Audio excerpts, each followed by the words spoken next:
In the mortal words of Commander Shepard, we're heroes, we're here to save the galaxy, and that means we're not going to take any human hostages. So, and besides, I don't think the snake person wants to eat any humans, and the Leviathan doesn't want to eat any humans because they're kind of like clowns. They taste funny. So after we decided that we are going to save this human and we are not going to end her life and we're going to go ahead and save her, let's go ahead and finish the campaign story and find out exactly what's going to happen based on our decision here. Umbracious, Vias Communications. How dare you? I don't pay you to disobey me, Commander. You had better know what you are doing. And of course, while we're being yelled at by our boss, this is the time when that scientist happens to take that chance to go ahead and run away without us looking, because now she gets to call us on her communications. And also, yeah, you got it. She's going to taunt us just a little bit. Female engineer via communications. Your white knight syndrome is commendable and kind of cute, but I'm afraid your boss was right. Don't worry, you won't be around to apologize to him. And I didn't even get your name. Ciao. Umbracious, via communications. We have the data. Get back to the ship ASAP before we will come to regret your utter lack of judgment. When ready, continue to C2A mission update number 4. So now we do a couple updates for the mission status right here. The first thing we need to do is we need to remove all the blockades here because, surprise, surprise, there are some roboid droids hiding behind there. Now it does say TS is going to be the amount of enemies that we're going to have to fight. So TS does stand for team size. So since we're playing a 2-hero game, that means our team size is 2. That means we're going to have a red 1 and a red 2, and they will start right down here just like that. And then we're going to have a yellow 1 and we're going to have a yellow 2, and they will also start just like this. The EBC, or the enemy behavior chart, says that they're going to be set to self-destruct sequence. That basically says if the active enemy has already been injured, they're going to self-destruct, doing a lot of damage to us. If not, they're going to move towards us and go to MDK, or murder death kill mode, and they're going to try to go ahead and take us out for being on the wrong side of, well, the self-defense systems for the ship. Umbracious Communications. I knew it. That ungrateful witch has just activated a sweeper droid patrol.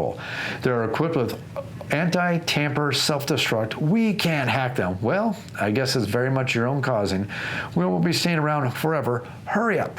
So now we all know that the way the game works here is, since our hero who set the behavior and the update for the campaigns are activated, that does mean that the bad guys get to activate, and we're going to start with the red 1, the lowest one initiative, and they're going to follow their behavior.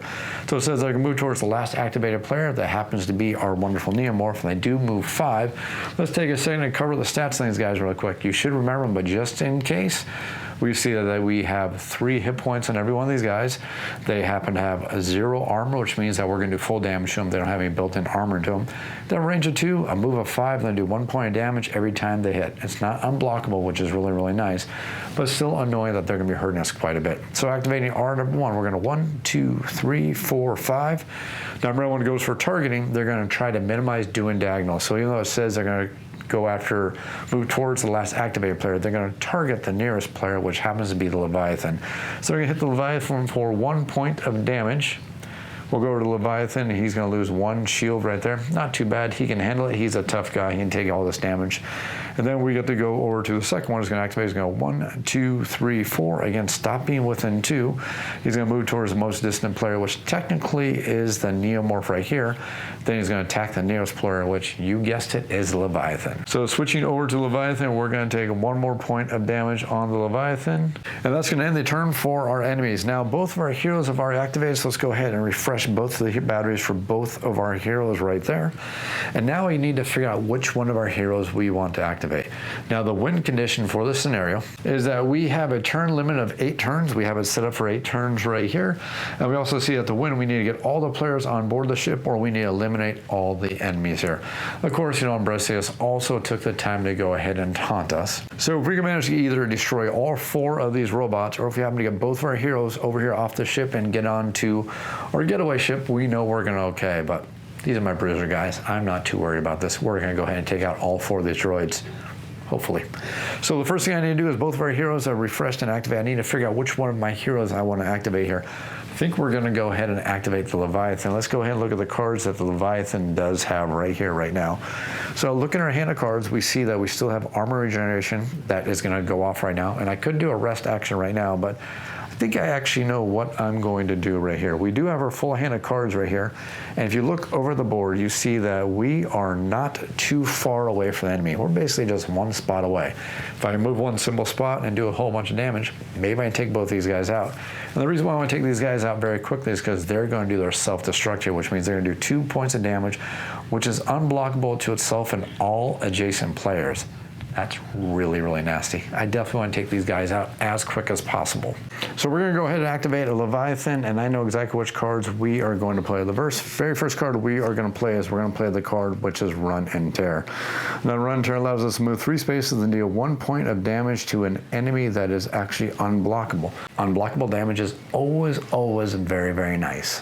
So the first thing we need to do is, since we played that card, is we need to roll the dice, see if we're going to get any additional bonuses. We got to move a 3. What I'm really, really looking for would be a shield here, because a shield would be super duper awesome. And I got a shield. So we got a shield, so let's go over to our Leviathan here, and let's go ahead and regain 1 shield from doing that nice little action right there. And then we get 3 points of movement from our cards. So we're gonna go 1, and we are just gonna leave ourselves right there. Once we are right there, now I get to do 1 point of damage that's unblockable to adjacent enemies. So let's go ahead and just do 1 point of damage to this enemy right here. That's gonna put him down to 2 points of, or 2 hit points left over. But now I get to play my second card. So for our second card, we are going to go ahead and play, we're going to play the Kubikal Stance, which is a Timer 4 card. Now, before we roll any dice, and this one does allow us to roll 1 die, we're going to go ahead and burn this token. So it says deal 1 damage to an adjacent enemy of our choice. So we pick any enemy that's adjacent to us, has to be 2 enemies adjacent to us, and we got to do 1 point of damage to it by spending that red token. So let's go ahead and spend that red token right there. And then we will come over here and we're going to do 1 point of damage to this guy right here, which is going to be both of our enemies right now have exactly 2 hit points left over. Now that's both of our actions that we can perform for us. So now let's go ahead and go back and look at that Kubikal Stance card so you can see why this is going to be really, really nice. So looking over the Kubikal Stance here, it says at the end of your turn, before I forget, let me go and roll the die, because I might get a shield here, which could actually be really, really nice. I got a +1 and a movement. Neither one of those are really going to help. So let's go back to the card. So looking over here at the card, we see it says at the end of your turn, before the free rest action, deal 2 damage to all adjacent enemies. So looking over here, we see that we have 2 enemies that happen to be adjacent to us right now. So I'm going to do 2 points damage to both of them. Fortunately, looking at both these enemies, we see that each one of them only has 2 hit points left over, which means that both of these enemies are going to be destroyed, and we can remove both these enemies from the board. We actually have a really great start that we're going off to. Let's go ahead and finish the turn for our Leviathan. Going back to our Leviathan, we just simply need to do the rest of the end of the turn stuff. So at the end of the turn, we get our free rest action. So armor regenerations come back into our hand. Run and Fear or Run and Terror go to 1. Kubikal Stance goes to 4, and this card goes back into our hand. The next thing we're going to do is just simply flip that battery token over, signifying that we have taken our action, and now it is done for us. So next thing we're going to do is we're going to check for any mission updates. Remember, the mission update is going to occur if we happen to get off the ship, or if we happen to defeat all the enemies. We have not achieved either one of those. So let's go ahead and figure out what the yellow enemy AI is going to cause us to do. So we'll flip over the yellow enemy AI for Self-Destruct Sequence. So if the activated enemy has damaged last turn, use the exclamation mark instead. It has not. So I'm going to pick the lowest initiative one, which is going to be the Y1. It's going to move 5 spaces towards the nearest player. So the nearest player is going to be basically both these guys. They're pretty much the same distance. So let's go and go 1, 2, 3, 4, 5, stopping him right there. And then he's going to go ahead and attack the nearest player. So the nearest player in this case is actually going to be Lelia, the Neomorph, because if we were like this right here, then the Leviathan would be the target. Since we're not like that, it's actually going to be Lelia. It's perfectly fine because Lelia actually has more armor than Leviathan right now, so we're going to take 1 simple point of damage, and that's pretty much it. Now we get to go over to Y2, and it's going to move towards the most distant player. Well, 1, 2, 3, 4, 5. 1, oh, hold on. 1, 2, 3, 4, 5. 1, 2, 3, 4, 5. So I'm thinking it's going to move right, well, let's see here. That looks like it's about the same. So it's going to move towards the last player that activated. That's how we break the ties. That's going to be the Leviathan. So it's going to go 1, 2, 3, 4, 5, just like that. And And then it's going to actually end up its turn right there. And then it's going to attack the nearest player, which we know is going to be the Leviathan. So looking at our Leviathan, we are simply going to take 1 point of damage on our shield. So now for Lelia's turn, we just need to figure out what we want to do, and I'm pretty sure we know what we're going to do here. The first thing we are going to do is we're going to go ahead and activate our Psy Blaster. Now, it could be a good idea to maybe not do that. Let's see here. I could... Oops, you know what I forgot to do? I forgot to advance the time token. So at the end of the Leviathan's turn, this would have went off. We're doing this pretty darn quickly. I'm not really worried about it too darn much watching the timer because we definitely got this mission so much easily, just seeing how much damage we have available to us right here. So we're gonna go ahead and use our Psy Blaster, which is a 2. Now I could do a rest action, and you know what? I actually think I am going to do a rest. No, indecision. 2 wounds. Is there anything I give shields? Anything I do to give shields? Nothing I can do to give shields. Well, Leviathan, looks like you get to take a little bit of damage. Sorry. Life's rough sometimes. So we're going to go ahead and activate the Neomorph. The Neomorph is going to go ahead and use the Psy Blaster. First thing we're going to do is we're going to do a rest action to go and knock that down 1, and then our second activation is going to go ahead and shoot the Psy Blaster. Now, the Psy Blaster says deal 2 points of damage to any enemy within 4. Well, this is very easily within 4 to us. And I think what we're going to do is, since we have the tokens available, we haven't burned them, let's go ahead and burn that token, which is going to raise it from 2 points of damage up to 3 points of damage. And you guessed it, that's all the hit points these guys have, so that's 3 points of damage, and Y number 1 has removed from the game. So that's going to be both of the actions for that hero. Let's go ahead and slide down our cards. Those will go back into our hand. We will go ahead and advance the time tracker, making sure that we actually remember to advance it this time, because I keep forgetting to do it. Sorry about that. But again, it's not really going to make a difference here, not at all. Now we're going to go back to the enemy AI. This AI has 3 hit points left over. It's the lowest on the initiative, so it's going to go ahead and go towards the nearest player. It's already next to the nearest player within range, and it's going to go ahead and do damage to the nearest player. Unfortunately, the nearest player does happen to be our poor Leviathan, who has no armor left over. So it does mean that, unfortunately, we're going to draw a damage card. And we will draw, Avulsion. When drawn, place this card on the 3 time slot. Well, the nice thing about this is we're going to get our Kingu Cole stance back. The bad thing about this is that does mean that we have taken damage. And that does mean he's very, very angry. Kind of like a Hulk smash type of situation. So that is going to be it for the bad guys. There's literally only 1 bad guy on the board. Again, we really got this time factor really much in the bag really darn easily. I wonder what would have happened if we would have just said, taking out the scientist. Well, you can find out by checking out the other video, by checking the other way that the story goes. But let's go ahead and finish here. So both of our heroes have activated, so let's go ahead and refresh the batteries for both of our heroes right here, right now. And now I need to figure out who I want to activate. Well, I'm starting to think that the Leviathan is probably just a little bit angry. For some reason, when somebody kind of causes him a lot of damage, it kind of makes him a little bit angry. So let's look at the things that I can do with him. Can I do 3 points of damage in 1 turn very, very easily? Is it possible to do something like that to something that's not next to me? Why, yes, it is. I can actually I'll just use my shock rifle, just because it looks really, really cool. So the first thing we are going to do for the Leviathan player is I'm going to go ahead and use a basic move, which is a 0-time action. And since I've used a 0-time action, it does allow me to roll 1 die. So let's go ahead and roll the 1 die and see what we get. Hopefully we get shield, or what I'm really hoping for is move, because that'd help. So we will roll, and after causing a lot of damage to the board here, we'll get a +2.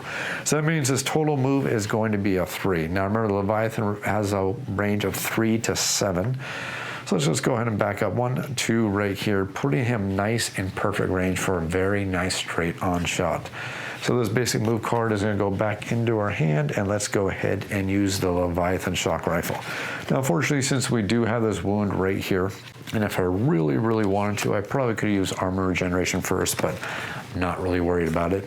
I am going to go ahead and put the Leviathan shock rifle right there, which does 3 points of damage, plus I have to roll the die. So let's go ahead and roll the die. And we are going to do a +1 or a move. I'm going to go ahead and take the +1, so it's going to do a total of 4 points damage. That means that this final robot has been completely destroyed and obliterated. And that is going to be it for the Leviathan's turn. So let's go ahead and finish up the actions for his turn. So the first thing is we are going to do our free rest action. We will go ahead and flip our battery token over, and then let's go and advance the time tracker down to, what is it? Maybe it might be on 4 at this point. 4 or 5, doesn't matter. We've got plenty of time here. But we are now at the point where we get to do a mission check for our updates.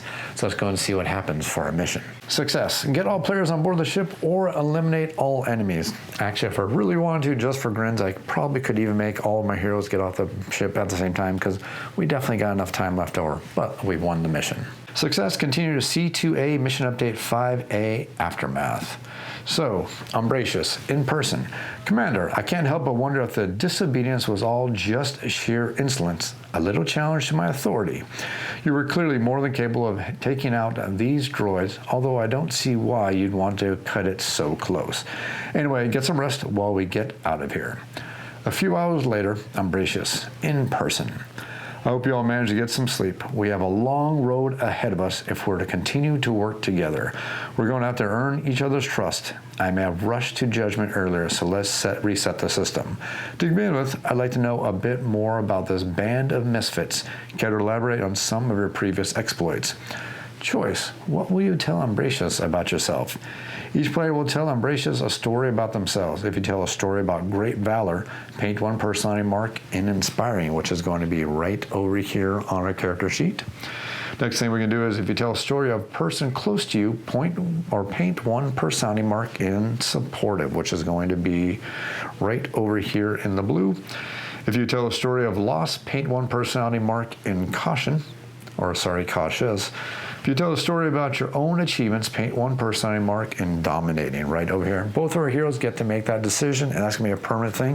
And you're simply going to take a marker, and we're going to continue to mark off every one of these white bands, which is going to allow us to get more and more of these tokens, which allows us to use more and more of the powerful abilities of our cards, making our heroes much more powerful.